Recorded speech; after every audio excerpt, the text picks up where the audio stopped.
And next question, इसको भी हम लोग उतार लेते हैं, ठीक है।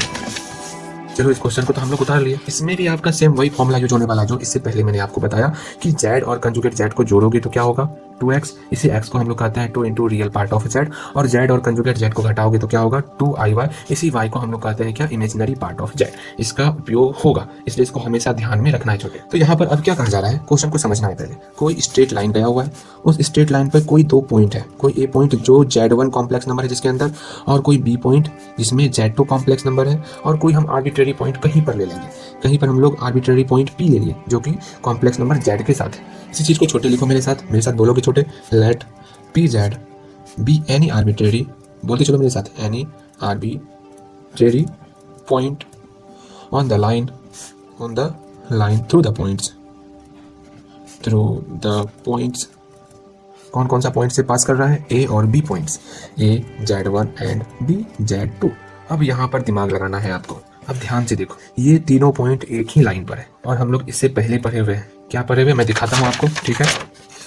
यहाँ देखो, जब z2 z1 और z तीनों पॉइंट दिया हुआ है, ये तीनों तभी एक लाइन पर होगा जब ये एंगल 0 डिग्री हो या फिर 180 डिग्री हो। अरे भाई 0 डिग्री होगा तब ना वो स्ट्रेट लाइन में होगा, या फिर 180 डिग्री होगा तब ना वो एक स्ट्रेट लाइन में होगा। इसका मतलब इसका आर्गुमेंट जो है ना वो 0 या 180 होना चाहिए। Argument of z minus z1 बटे z माइनस z2, इसका वैल्यू 180 या 0 डिग्री होना चाहिए। उसी चीज़ को हम लोग यहाँ पर लिखेंगे, ठीक है। क्योंकि पॉइंट्स, मेरे साथ पॉइंट्स बोलेगा छोटे। पॉइंट्स कौन कौन सा पॉइंट्स, ए पॉइंट बी पॉइंट और पी पॉइंट, तीनों जो है कॉलिनियर है। क्या है, कॉलिनियर। इसका मतलब इस तीनों के कारण जो आर्गुमेंट बनेगा, आर्गुमेंट ऑफ कौन सा z माइनस z1 बटे z माइनस z2, ये आर्गुमेंट आपका 0 होगा या फिर पाई होगा 180 डिग्री होगा।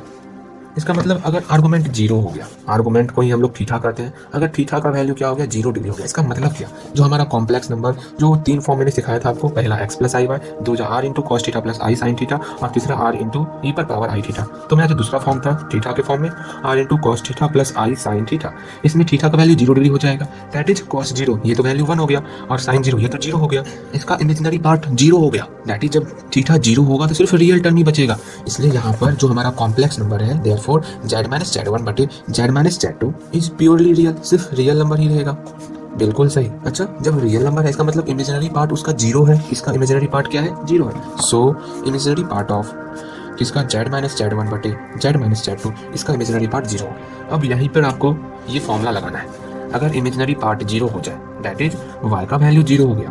अच्छा वो सारी बातें हटाओ, पहले यहाँ से इमेजिनरी पार्ट ऑफ z को अकेला करो, तो क्या होगा इमेजिनरी पार्ट, ये 2i जो है इधर डिवाइड में आ जाएगा, तो 1/2i z minus conjugate z equal to imaginary part of z। तो सिंपल सा इमेजिनरी पार्ट ऑफ z की जगह पर ये वैल्यू पुट करेंगे। तो पुट करो फटाफट से, क्या क्या था छोटे बोलेगा मेरे साथ, 1/2i z minus conjugate z equal to 0, imaginary part of z का ये फॉर्मूला था। लेकिन छोटे यहाँ पर तेरे से छोटी सी गलती हो गई, z की जगह पर ये सारा टर्म है, हम लोग सिर्फ z ले लिए, नहीं, z की जगह पर ये सारा टर्म लेना है, और कंजुगेट z की जगह पर इस सारे टर्म का कंजुगेट लेना है। आपको समझाने के लिए मुझे क्या क्या नहीं करना पड़ता है, कट कुट भी करना पड़ता है। अच्छा छोड़ो, तो क्या हो गया 1/2i z की जगह पर इसको पुट करो z माइनस z1 बटे z माइनस z2, फिर माइनस, फिर इसका कंजुगेट करेंगे z माइनस z1 बटे z माइनस z2, इसका कंजुगेट हो गया इक्वल टू 0। अब सिर्फ सिंप्लीफाई करना और इक्वेशन आपके हाथ में, ठीक, सिंप्लीफाई करो। ये आपका 0 की तरफ चले गया, z माइनस z1 बटे z minus z2 equal to, ये माइनस का टर्म था बराबर की उस पार गया तो प्लस हो गया, और z माइनस z1 बटे z माइनस z2 का होल कंजुगेट।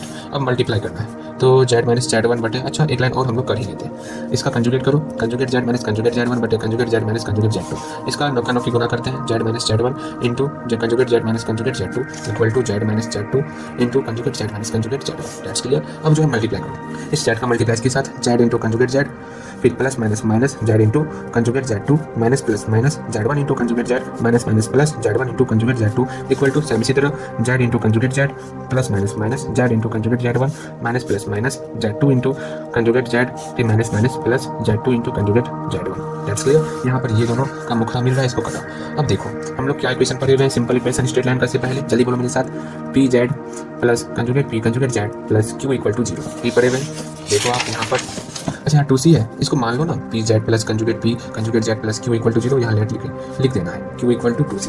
That's clear. अब देखो यहाँ ध्यान दो आप, ठीक। अब यहाँ पर हमको पी जेड जेड के फॉर्म में पहले चाहिए, जेड का कौन कौन सा रूट है, देखो जेड यहाँ पर है और जेड यहाँ पर इस दोनों को एक साथ रखो, माइनस जेड जेड टू, ये बराबर किस साइड आएगा तो प्लस हो जाएगा जेड कंजुगेट जेड वन, ये दोनों एक साथ हो गया। अब कंजुगेट जेड वाला चाहिए, कंजुगेट जेड कहाँ है, कंजुगेट जेड यहाँ पर है और यहाँ पर है, इस दोनों को एक साथ लाओ, minus Z one conjugate Z and ये इधर आएगा तो plus Z two conjugate Z, ये भी एक साथ हो गया। एंड नेक्स्ट आपका रियल टर्म है, क्यू हमारा रियल टर्म है, याद रखना क्यू हमारा कौन सा टर्म है, रियल टर्म। इसका मतलब यहाँ पर हो गया plus Z one Z two का कंजुगेट, ये इधर आया जेड टू जेड वन का कंजुगेट इक्वल टू 0, ये हमारा टर्म इधर आ गया। आपका ये इक्वेशन हो चुका है। इसके आगे थोड़ा सा और एडवांस लेवल पर हम लोग आते हैं, क्यों, क्योंकि इस फॉर्म में क्यू हमारा रियल नंबर है। बताओ तो क्या ये हमारा रियल है या नहीं है? नहीं, ये हमारा इमेजिनरी टर्म है। कैसे, वो देखते हैं। ये हमारा प्योरली इमेजिनरी है, कैसे देख लो। अच्छा, Z1 इंटू Z2 के कंजुगेट का होल कंजुगेट क्या होगा ये मुझे बता छोटे। यहाँ पर Z1 का कंजुगेट और कंजुगेट के ऊपर कंजुगेट लगेगा तो कंजुगेट का है एंड Z2। तो ध्यान से देखिएगा, Z1 Z2 का कंजुगेट, यहाँ Z1 का कंजुगेट Z2, ये दोनों आपस में एक दूसरे का कंजुगेट है। अगर दो कंजुगेट Z और कंजुगेट Z को हम लोग हटाते हैं तो 2i imaginary part of Z आता है। तो यहाँ Z की जगह पर क्या है, Z1 conjugate Z2 and conjugate Z की जगह पर क्या है, Z2 इंटू कंजुगेट Z1। इसका मतलब इस दोनों को भी आपस में घटाएंगे ना कोई इमेजिनरी टर्म आएगा, लेकिन क्यों हमारा रियल होता है। अच्छा, पहले इसको और मॉडिफाई करते हैं, उसके बाद इधर हम लोग आएंगे। इसका मतलब यहाँ से कॉमन क्या आएगा, Z कॉमन लेंगे तो अंदर में क्या बचा, conjugate Z1 minus conjugate Z2।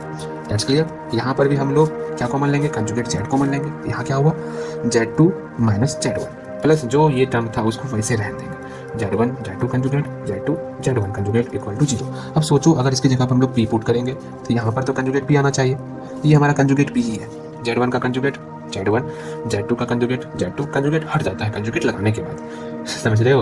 अगर कंजुगेट P है, इस पर फिर से कंजुगेट लगा देंगे तो ये कंजुगेट हट जाएगा, ठीक। और ये P कोई ना कोई कॉम्प्लेक्स नंबर होना चाहिए, याद रखना।